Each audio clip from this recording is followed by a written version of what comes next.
Welcome to the Starfleet Leadership Academy, a Star Trek podcast told through the lens of leadership development. And now, here's your host, Jeff Akin. Welcome, everyone. I really appreciate you joining me today. On this episode, we watch the 8th episode of the 3rd season of The Next Generation, The Price. Troi is exhausted. She's all but just plopping into her quarters after a long day of work. She has a fun kind of pontificating moment against the replicator. She just wants chocolate. I would like a real chocolate sundae. Now, based on this and this alone, I call the replicator a fundamentally flawed technology. I mean, it's seriously going to restrict your meal options because of nutritional content? It's making food out of almost nothing. I'd hope. No. I pray. I'll pray to God, Allah, Shiva, Yahweh, Zeus, Horus, Ronald McDonald, that anybody that at this point in the 24th century, they can make food taste like magic dancing on your tongue, but still give it the nutritional value of kale and whatever other garbage our bodies need. So full confession here, I really enjoy eating, like a lot. Okay, back to Troi. She's just trying to unwind a little bit, after a long day at work. Oh God, take me away. We can all relate to that, right? Well, we can probably relate to what happens next, too. Picard hails her. Picard to Counselor Troi. What? Yes, Captain. And invites her to an informal social event. The kind that's informal but pretty much a required work function. Yeah. You see, the Barzans have discovered what appears to be the first stable wormhole ever, and it's about to appear. It opens up every 233 minutes, just like clockwork. God forbid I should miss my first look at the wormhole. The Barzans are selling the rights to the wormhole, and the negotiations will take place on Enterprise. We meet the Federation negotiator, Mendoza, and Leor of the Caledonians. The negotiator for the Chrysalians, Devanani Rawl, introduces himself. Serenity now, insanity later. The other negotiators hype up Rawl, saying that he's the best hired gun in the galaxy. We learn a little bit about the Barzans. This is their first appearance in Star Trek. They're not self-sufficient, and they hope that selling off the rights to the wormhole will bring them to that point. We also learned that their atmosphere isn't compatible with most life, so they wear kind of these adaptive devices to breathe when they're away from their planet. Riker comes in, he lets everybody know that a Ferengi delegation has arrived, and they want to participate too. They weren't invited, but Bhavani, the Barzan premier, she doesn't want to shut anyone out because, after all, More money, more money, more money. they beam in and they get right to bloviating. Hey, that's a pretty fun word, bloviating. Use that more often. There's the leader, Damon Goss, along with Cole and Dr. Eridor. Goss just dumps a bag of gold on the table, says he'll beat anyone else's offer. Picard really shines here as the Ferengi just big-time Worf, treating him like he's a servant. We'll need chairs. I'm Captain Picard of the Enterprise. I am serving as host for these proceedings. Good. Then see to it we get some chairs. Let me explain. Fine. Just have your Klingon servant get us some chairs. I'm in charge of security. Then who gets the chairs? I applaud the production team here. They made some really fun choices, but one also that so many of us can relate to. After that little exchange, Picard leaves the room, waits for the door to close, and just sighs. You know that moment, don't you? When you just finished working or talking through what felt like the most petty or ridiculous thing, and you just have to breathe it out. Out with the bad, in with the good. Troi is in her office and she's hitting the old Google machine, or for us more security-minded people, the DuckDuckGo machine. She's learning just as much as she can about Rawl when, oops, awkward, Rawl shows up. He is super confident about the negotiations, and he asks Troi out for dinner. Here we get some kind of creepy, super cringy pickup lines from Rawl. You never do leave the office. What? Shh.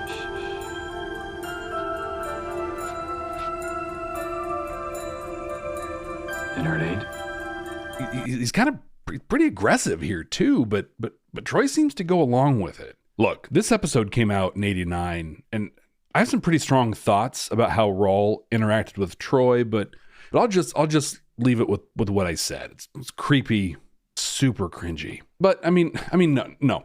Full disclosure time here. Look, I'm married to my best friend and the woman of my dreams, but that is not because I was some smooth operator. In fact, when I was young, I would say one of my superpowers was the ability to be completely oblivious on how to interact with women. So my question, specifically to the women listening, but really anyone, does stuff like this work? Like awkwardly and semi-aggressively playing with your hair and talking to you like you're a kind of personified object? Is that attractive? Like with someone you just met? Now I'm guessing no, but I am also the exact opposite of an expert on these things. Eesh, yikes, Star Trek. Data and Geordi are researching the wormhole. Mendoza is getting a bit of an advantage here, really. As the Federation negotiator, he gets to sit in on all the report outs. Data is going over the data the Barzan's unmanned probe had gathered. It went through and it came out deep in the Gamma Quadrant. It's about a centuries-long journey at Warp 9, according to Picard. Riker and Mendoza assess the negotiations while they're talking through the reports. They're not too worried as the Ferengi just don't have access to the resources the Barzan are looking for, but they both agree that Rawl is the real threat. Mendoza is impressed with Riker. An accurate observation. How did you recognize that? Well, he was the most comfortable one in the group. You must play poker, Commander. Poker? Is it a game of some sort? Commander Riker conducts master classes in poker. Picard interjects, and he and Riker are wildly skeptical about the stability of the wormhole. Data agrees. The Barzans sent a single unmanned probe just one time. There just isn't enough data to confirm the value of the wormhole. So Riker suggests they send a team into it to check it out. Picard agrees after they do a full sensor analysis to send Data and LaForge in. The Ferengi, in the meantime, are up to no good. Just a moment of discomfort for a good cause, Damon. They really are just the cartoon-style villains in TNG, aren't they? Well, they're injecting Goss with a biological compound that'll take out one of the negotiators by causing an extreme allergic reaction, which is totally successful. Goss shakes hands with Mendoza, and he ends up in sickbay. He's out for the count, but should be better in a few days. You know, after the negotiations are all done. Rawl meets Troy in her quarters. She invites him in. He wastes no time. Before you know it, they're having drinks and... I haven't been able to stop thinking about you all day. Well, the scene, it goes on from there. More of the Ferengi, Goss, he's in the ready room arguing with Riker and Picard. He's objecting to the mission that Data and LaForge are conducting. He says that they're going to send their own shuttle in because they don't trust the Federation to be forthcoming with any data they gather. As they leave, Picard assigns Riker to step in as the replacement for Mendoza and become the negotiator for the Federation. Riker has doubts about this, but Picard encourages him, saying that he has the base skills and he's got the instincts to be successful. And Mr. Mendoza will certainly agree. He's quite impressed by your natural instincts. Excuse me, sir, but those weren't natural instincts. Those were poker instincts. A card game doesn't exactly prepare me for this. Yes, the stakes are higher. But then, isn't that when the game gets interesting, Commander? Now, we all know that growth happens when we step outside of our comfort zones, right? If you always do the same things and you only stick to what you're good at, you're not actually going to grow or develop. At some point, you'll just be really good at that one thing that you always do. And hey, for some people, that might be just fine. But I don't think that's you. If you just wanted to be decent or even good at one thing, you probably wouldn't be listening to this podcast. No, you want to grow and develop. And I'd imagine that's the case for most people serving on Enterprise as well. Let's take Riker here as an example. We're going to have a couple episodes of TNG in the future where he has opportunities to step outside of his comfort zone, and he'll turn them down. I'm looking forward to looking more closely at those ones, but overall, especially up to this point, Riker has not been afraid to take on the unknown. He served as a con officer in his first posting, and then he moved on to serve on Beta Z in a diplomatic capacity. Then, when he moved to the Potemkin, he worked in the operations division, and finally, he landed his first XO position on the USS Hood. Each posting required different skill sets and provided different experiences. At this point, he's well established as first officer of Enterprise. He likely gets through his day-to-day pretty easily. On the ship, he's given a lot of opportunities just through his position. So he and his supervisor have to be open for things outside the norm. And this is a perfect example. Picard sees an opportunity the Enterprise doesn't find itself in that often, a direct trade negotiation. I mean, they're often mediating or facilitating things like this, but it's rare that they have a direct stake. He's very aware of Riker's skills and abilities. He knows his strengths really well. So when this opportunity presents itself, he's quick to match Riker to the job. Riker expectedly resists. He's never done anything like this before. So Picard quickly justifies his choice by telling Riker how his skills match up to the negotiation. Because they've worked and established trust, Riker agrees. The piece, though, that they don't show, they don't even talk about, but there's an implicit belief and faith that Riker will have all the support he needs. I'm sure Picard has no intention of making this assignment and then leaving Riker on his own, right? If he runs into problems or if he has questions, Picard and the rest of the crew will be there to support him as he stretches his abilities. This is how people grow. It's how they develop. They take on real life, actual assignments that are just beyond their current skill and experience levels. And with support from their supervisor and their team, they get it done. LaForge and Data are heading into the wormhole. Their Ferengi counterparts, they're heading in as well.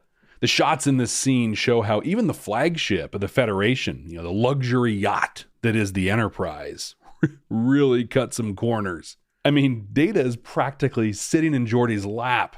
If you even have a hint of claustrophobia, seeing the two of them in their shuttle is almost unbearable. LaForge laments getting stuck in the Gamma Quadrant with the Ferengi, while Data shows a level of self-awareness, or lack thereof, that is absolutely hilarious. There is a bright side, Geordi. You will have me to talk to. Into the breach they go. Some high-quality, late 80s TV effects show the wormhole as we return to the negotiating table. Rawl is being helpful to Riker. If you don't understand something, I hope you won't be too embarrassed to ask me. Despite the Caledonians and Ferengi being at the table, the real back and forth is really between the two of them. And after that, we meet up with Troi and Rawl once again. They're talking about her Betazoid and her human responses to him. There's a little bit of foreshadowing here, kind of. You'll see. She shares just how special Riker is to her and how much his friendship means to her, despite their relationship once being much more than what it is now. Troi then picks up on a great social tactic Rawl is using. She asks, "How come we're talking about me instead of you?" There is nothing people like talking about more than themselves. So if you want to establish a positive relationship with them, ask questions that allow them to talk about themselves. There's kind of a weird psychology to encouraging people to talk like that. And I'd like to challenge you to try this. I challenge everyone that I mentor with this exercise, and every single person that does it has the same result. They establish meaningful relationships and end up one of the more memorable people at the event. So here's the challenge. The next time you find yourself at a networking event or a meet and greet or some situation that puts a number of people that don't really know each other together, I want you to do nothing but ask questions. If someone asks you a question, quickly respond, but follow up immediately with a question of your own. And every question you ask has to let that person talk about themselves. Reveal very little about yourself. Don't tell your jokes. Don't tell your stories. Just ask questions. Oh, hey, it's nice to meet you. So what do you do? Oh, yeah? Well, how long have you been there? Do you have any cool stories about it? What's exciting to you? Oh, I see you have an Oregon Ducks scarf. Have you ever been to a game? Let the conversation steer your questions. Be natural, right? But whatever you do, just keep asking. Even if they come back at you, yeah, I love the Ducks. We have season tickets. What about you? Never been to a game, but a big fan. Did you attend U of O? Tell me, what made you a fan? You see, you just turn it around. Without fail, you will be remembered and people will want to interact with you again. Often, the most memorable person at an event is the person that talked with everyone but said very little about themselves. Earlier, I said I married the woman of my dreams, but not because I was a smooth operator, right? Well, in retrospect, though, maybe I was, because I used this technique. See, we're both musicians. Well, she's a musician. I'm a drummer, so do the math. We were working on an album back before we were dating. Now, for all the non-musicians out there, recording is a long and tedious process. As a drummer, I'm usually done with my tracks first. They're recorded as the foundation of the rest of the track. And she, as a vocalist, is usually done last. That leaves a lot of time in between us recording where we're waiting on the bass, the guitars, whatever else has to get laid down. So we ended up spending some time together in the control room. Now I talk leadership a lot, and so in this case, I decided to put my money where my mouth was. And here's where I'll go ahead and I'll prove out my superpower for all of you. See, I strategically planned my interactions with her before arriving at the studio. I mean, I did that so I'd be prepared, and have a lot of questions. I wanted to be prepared with questions to ask. I know, right? So romantic. Well, in my defense, though, these recording sessions can go like 4, 6, even more hours sometimes. So that's a lot of questions to ask. But I did it. For the whole recording session, I only asked her questions. I'd respond to her briefly and then flip it back into a question to her. And hey, I mean, the proof is right in front of us. Years of marriage, a mortgage, a child. We even own a business together. Years later, she still brings that story up. She says that she left that recording session fascinated with me. She wanted more. You see, there is real power in asking questions and letting the other person talk just about themselves. I also remember a person that I mentored years ago. They were very much an introvert, and they were having a pretty hard time connecting with others in the workplace and even in their personal life. Well, they took the challenge.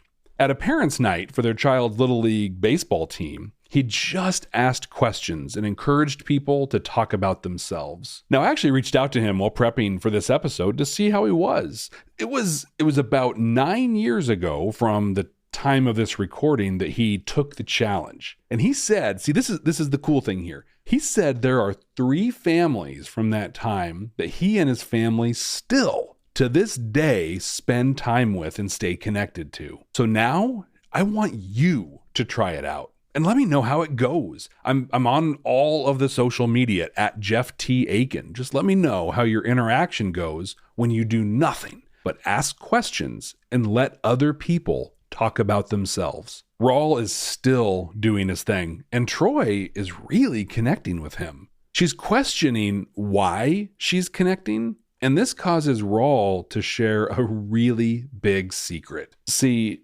he's a quarter betazoid and has empathic powers. He said that he's learned to use it, but it also makes him feel isolated.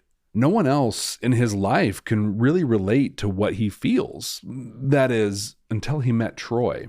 Back to the 80s TV effects of the wormhole, and both shuttles emerge safely.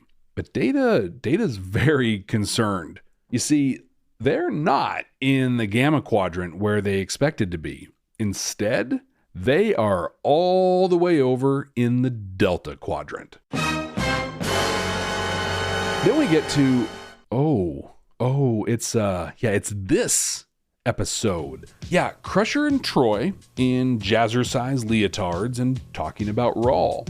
Really, really authentic conversation here. I mean, you know it's real when Crusher says, It was another fella. Because people say that all the time, right? Anyway, they basically agree that Troi feels good about her relationship with Rawl, and she should lean into it. As if to put a point on the misogyny in this episode, we go to 10 forward, where Damon Goss is ogling over different women and unsuccessfully trying to hit on them. Some people are still trying to work, and Rawl is in there talking with the Caledonian negotiator. He's positioning the negotiation in a way that makes the whole thing just seem unattractive to them. See, they're a scientific researching culture. They're not really into the administrative duties that would go along with the wormhole. The subtle little musical cue when Leor says that he's been feeling trepidation about that. The cue leads us to believe that Rawl knows what he's feeling and is using that to pressure the Caledonians. We get some confirmation on that as Leor withdraws the Caledonian bid. Riker jumps on this, and he tries to offer a trade between the Federation and the Caledonians to aid his bid. But then Leor drops a bomb. You see, he's already agreed to that deal, but with Rawl and for the Chrysalians. You either had very good instincts or a foreknowledge of the Caledonian withdrawal. Back in the Delta Quadrant, LaForge is seeing that there are unexpected changes in the wormhole, and he's trying to encourage the Ferengi to leave as soon as possible with them. The Ferengi continue their MO of big-timing them, and they're not going to leave. Data confirms that this end of the wormhole is not stable, and that if they don't return now, they will likely be stranded in the Delta Quadrant in their shuttle. Still, they don't listen. Idiots. So Geordi heads back into the wormhole. We then see the wormhole close, stranding the Ferengi just the way Data said it would happen. Now remember that. In a rare moment in 90s Star Trek, this little plot point will pay off at some point.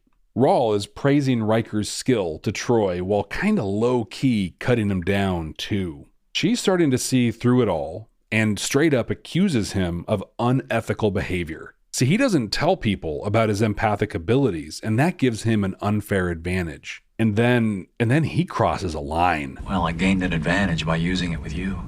You didn't seem to mind that. He continues to defend his actions and his approach. She keeps pushing back. She says that she doesn't hide her empathy, and that she uses it to help people, while he does hide it, and he uses it only to manipulate others. He raises a valid argument, though. Do you tell the Romulan that's about to attack that you sense that he may be bluffing? Or do you just tell it to your captain? And she responds that is a matter of life and death. He agrees and says that he deals in property, and no one gets hurt. So he asks her which one of them has the bigger problem with ethics. Ethics. Wow. We're not going to learn everything about ethics here in this podcast. I don't think I can fit millennia worth of knowledge and debate into this one episode, but we will dive into it a little more in the command code section. But this short debate really demonstrates the differing viewpoints and interpretations of ethics and ethical behavior. You see, they're both using the same tool, empathy or an empathic ability, but to very different ends and in very different ways. When we look at this, we're going to look at it through an ends justify the means lens. Back to 10 forward, Rawl approaches Riker. Looks like he's going to try with him what he did with the Caledonians. His approach, though, is not nearly as effective. He taunts Riker with the relationship that he's developing with Troi, but Riker just isn't having it. Much like Troi earlier said how much she values Riker and his friendship, he says the same thing here. If you can bring happiness into Deanna's life, nothing would please me more. This is such a subtle and incredible look at true love. Two people that have full respect for each other, care about each other completely, and want nothing but the best for each other. In an episode fraught with problematic relationships, this moment really shines. True friendship and a deep, deep love. Riker, the consummate poker player, capitalizes on the misread by Rawl. It's the first bad play I've seen you make. And then he drives the stake even further. Except you don't have any values, beyond the value of today's bid, that is. Personal values. What matters to you? He basically says that Rawl's lack of personal values will cost him in the long run, even if he ends up winning this particular deal. Goss is back on his ship. He's upset, and he accuses the Barzan of signing a secret agreement with the Federation. So he fires missiles at the wormhole to destroy it. But Worf is able to shoot them out of the sky. This prompts a red alert and pulls Riker to the bridge. This leaves Rawl alone with Bhavani so he can continue his pitch that the Federation are aggressive and will bring more disarray than order to the Barzan if they agree to their bid. This fight seems to really be between the Federation and the Ferengi. Now, it seems unconscionable that your wormhole is being used as a pawn in their power struggle. Here, we see the ethical dilemma posed by Rawl and Troi put into action. Damon Goss is intent on destroying the wormhole, but Troi can tell he's lying, and he doesn't mean to do what he says. The subtle throwback to the example that Rawl used with the Romulans. Now, Rawl and Bhavani enter the bridge. Picard allows Rawl to address Goss. He shares that he and the Barzan have reached an agreement, and the Chrysalians have won the rights to the wormhole. Another sale, Mr. Costanza. Chalk me up on the big board. He then offers the Ferengi free access to it if they stand down, and Goss agrees. Then Troi addresses Bhavani, but asks if Rawl wants to say something first. Excuse me, Premier, there's something you should know. I'm sorry, was there something you wanted to say? She explains there was no tension between Rawl and Goss. I sensed no tension from you or Goss. What? I was tense. I was ready to blow it up. What? I strongly protest. Screen off. It was as though you were performing a scene for all of us. Then she shares Rawl's secret of being part Betazoid and says that this whole incident was staged just to strengthen the Chrysalian bid. Just then, LaForge and Data emerge from the wormhole. They report that this end of the wormhole is stable, but the other end is not. It's a dry well, Captain. So Riker congratulates Rawl on his win. After all that, Troi welcomes Rawl into her quarters. He says that he had no choice, as the Barzan were ready to go with the Federation. She disagrees, and he says that her actions have forced him to take a really hard look at himself. I don't like what I see. He pleads with her to join him as he leaves, saying that she could help him. She could be his conscience. And Troi comes back with the perfect response. I already have a job as counselor. Yeah. The episode ends with Troi reflecting on everything that has happened.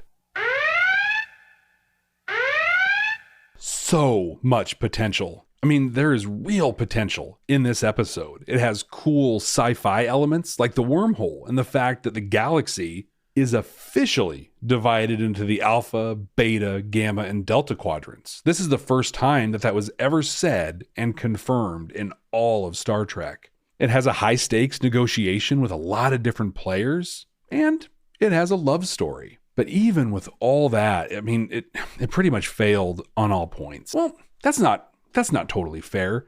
The wormhole stuff was pretty cool and interesting. I mean, up to this point in Star Trek, they really hadn't explored the concept of wormholes all that much. So to find one that appears to be stable, yeah, that's pretty cool. Honestly, the best part of this episode, aside from the deep bond between Riker and Troi, and Picard's just total lack of patience for Damon Goss, is the setup for the third season Voyager episode, False Prophets.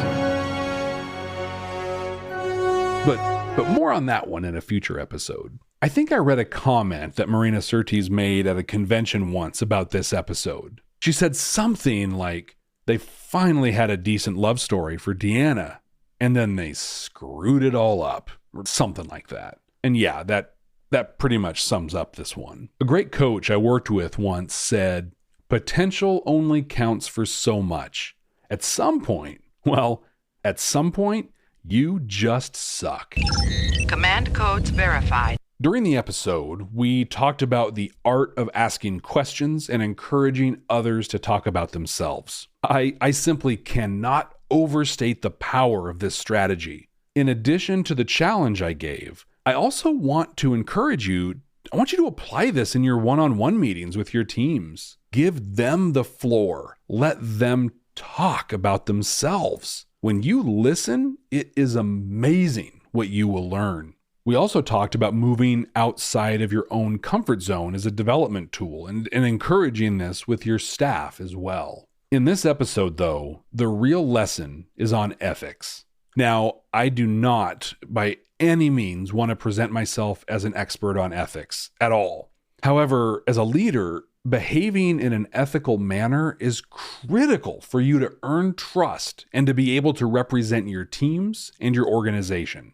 Ethics are, most simply, the study of what is right and what is wrong in human conduct. Ethics are similar to morals, but ethics will have a reasoning applied to them. Alex Andrews George of Clear IAS says that being moral is about adhering to what is described by society or religion, for example, while being ethical is about figuring out what is right by applying principles and considering all the complexities involved. So ethical behavior is determining how to behave in a morally correct manner, like actually applying those morals to a situation.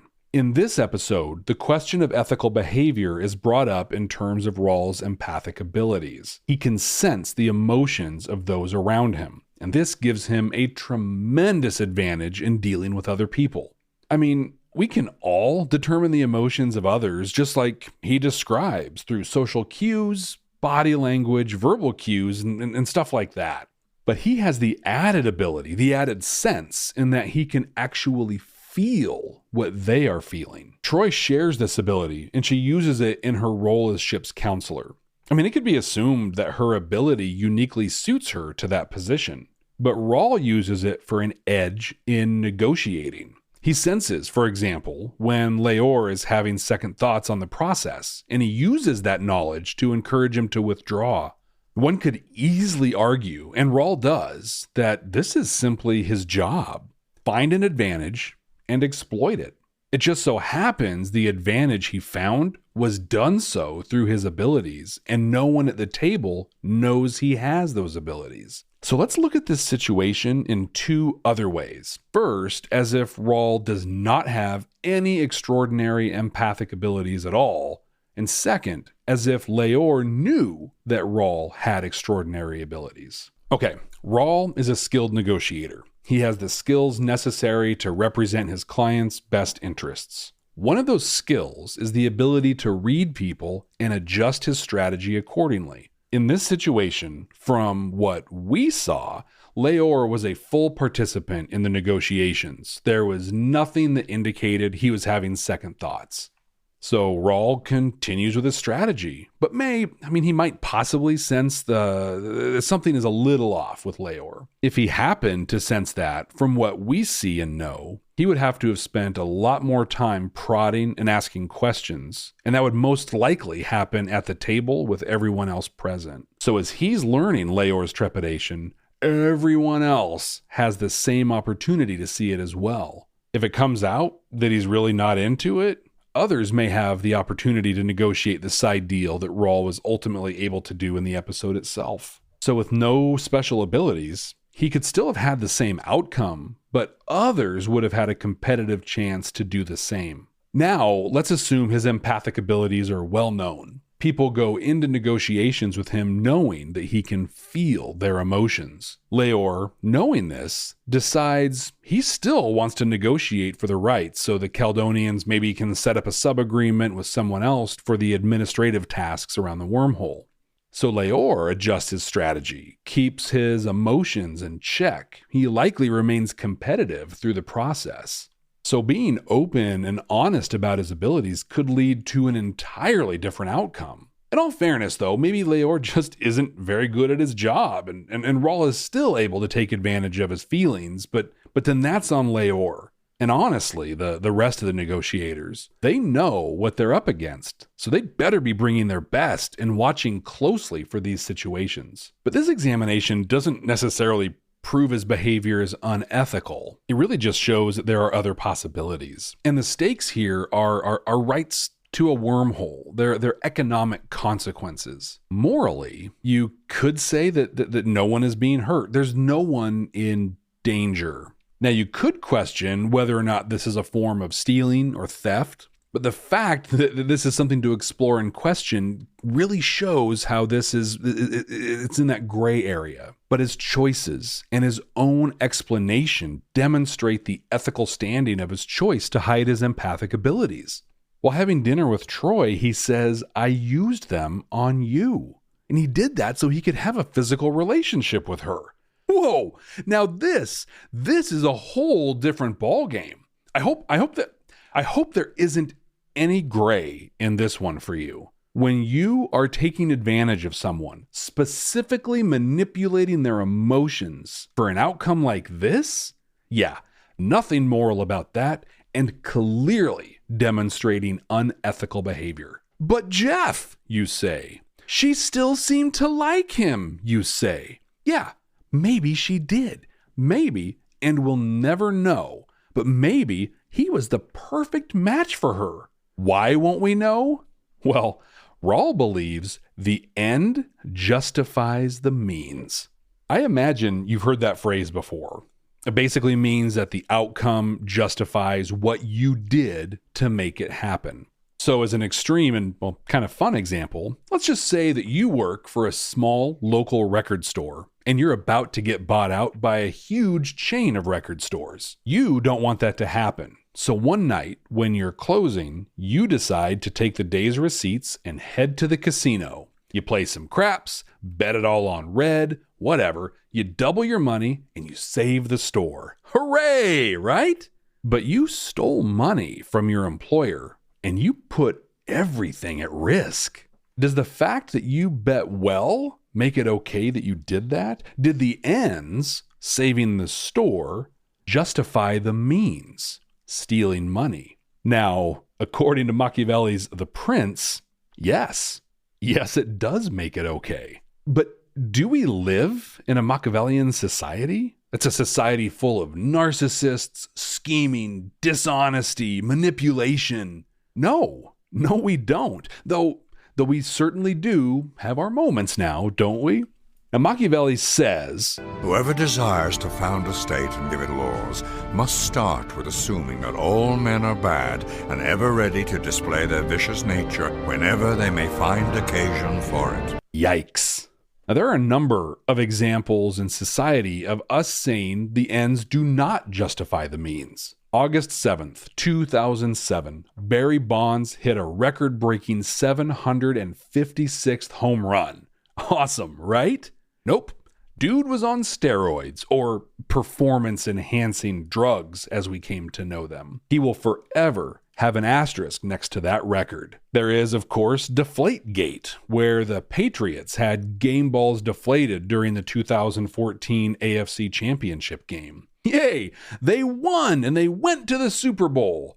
But quarterback Tom Brady was suspended. The team was fined $1 million. The November 1990 episode of Saved by the Bell, Jesse's Song, tells the heartbreaking story of Jesse Spano, overachiever and straight A student, using caffeine pills to give her an edge in her studies. I'm so excited! Does her perfect report card justify drug use and risking her health? We can all likely agree that no, it does not. This is a great episode, by the way, and a real defining moment in my adolescence. I think we can all agree, though, also, that if we did live in a Machiavellian society, this would all be okay. Bonds would be a hero and likely have gotten a parade, right? Tom Brady would still be with the Patriots and we'd see him as a role model. And Jessie Spano would have been given accolades, scholarships, and recognition for pushing herself further than anyone else. So Raul wins the negotiation and he temporarily gets the girl. I guess your mother was right. You never could compete with Lloyd Braun! Does that justify keeping his abilities secret in the world of Star Trek? In our culture and society? No, I sure don't think so. And neither does he. In a moment of redemption at the end of the episode, he willingly goes to take accountability for buying a dry well, and he commits to doing some much needed self-reflection. Good for him. So what are your thoughts on ethical behavior? Look, again, I am by no means an expert, and I absolutely do not have the credentials to speak from a place of authority on them. Also, and I'm being completely serious here, am I being overly critical of how Rawl interacted with Troy? I mean, especially at the beginning of the episode. Is Rawl a smooth operator? Let me know. I'm on all the social media at Jeff T. Akin. Jeff, T as in talk about themselves, Akin. And can you help me out? Look, if you've enjoyed the Starfleet Leadership Academy or learned anything from it, please tell a friend, a colleague, or someone that you feel can benefit from hearing about it. All right, now let's see what we're going to be watching next time. Working.